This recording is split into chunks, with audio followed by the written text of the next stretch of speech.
సర్వేపల్లి రాధాకృష్ణన్ గారు చాలా బాగా చదువుకునేవారు, పరమ పేదవాడు. ఆయనకి ఉపనయనం చేశారు తల్లిదండ్రులు. మళ్ళీ ఆయన తను చదువుకునేటటువంటి ఊరు తిరిగి వచ్చారు. అదే ఆఖరి రోజు పరీక్షకి రుసుము చెల్లించడానికి. ఉపనయనం చేయడంలో చెవికి పోగులు ఇట్టారు. ఆయన పాపం నడిచి వస్తున్నారు. డబ్బులు లేనివారు. ఆయన అసలు వేదాంతం కూడా ఎందుకు చదువుకున్నారు అనుకుంటున్నారు? వేదాంతం అయితే ఆయన బంధువుడు ముందు చదువుకున్నవాడు ఉన్నాడు, పుస్తకాలు ఇస్తాడని వేదాంతం చదువుకున్నారు. చదువుకుని ప్రపంచ ప్రఖ్యాత వేదాంత విద్వాంసుడయ్యారు. అంత నిరుపేద స్థితి నుంచి వచ్చారు రాధాకృష్ణన్ గారు. ఆయన పాపం నడిచి చదువుకునే ఊరు వస్తుంటే ఓ దొంగ చూశాడు. ఎవరు లేరు రహదారి మీద. ఈడ్చి ఆ లెంప ఈ లెంప కొట్టి పక్కకి లాక్కుపోయాడు.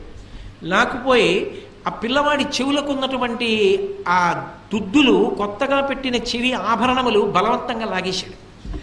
లాగేసి చెప్తావా, ఎవరికన్నా చెప్తావా అని కొట్టి గుద్ది పారిపోయాడు. ఆయన పాపం అలా ఉండిపోయారు, హడిలిపోయారు. పిల్లవాడు కాదు, మనసులో బెగుడు పడిపోయారు.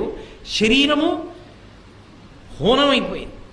అయిపోవడంలో ఇంటికి ఇచ్చేటప్పటికి కొంచెం జ్వరం తగిలింది, ఒళ్ళంతా నొప్పులు వచ్చాయి. ఆయన ఇంకా పాఠశాలకు వెళ్ళాలని కూడా మర్చిపోయి పడుకుండిపోయారు. ఆ మర్నాడు వచ్చేసింది, అయిపోయింది. అసలు విద్యా సంవత్సరం పోతుంది కదా. కానీ ప్రధానోపాధ్యాయుడు కట్టని వాళ్ళు ఎవరని చూశారు, అందులో రాధాకృష్ణన్ గారి పేరుంది. అయ్యో, చాలా బాగా చదువుకునే పిల్లాడే ఇవాళ రాకపోవడం ఏమిటి, నేను కట్టేస్తానని చెప్పి ఆయన కట్టారు రుసుము. అందుకే ఒక ఉపాధ్యాయుడు ఒక వ్యక్తిని ఎంత ఎత్తు ఎత్తగలడో తెలుసుకున్న మహాపురుషులు. కాబట్టే అంబేద్కర్ తన పేరులోకి అంబేద్కర్ అన్న గురువు గారి పేరు చేర్చుకున్నారు. రాధాకృష్ణన్ గారు భారత రాష్ట్రపతి పదవిని అలంకరించిన తన పుట్టినరోజుని ఉపాధ్యాయ దినోత్సవంగా చేయమని అడిగారు.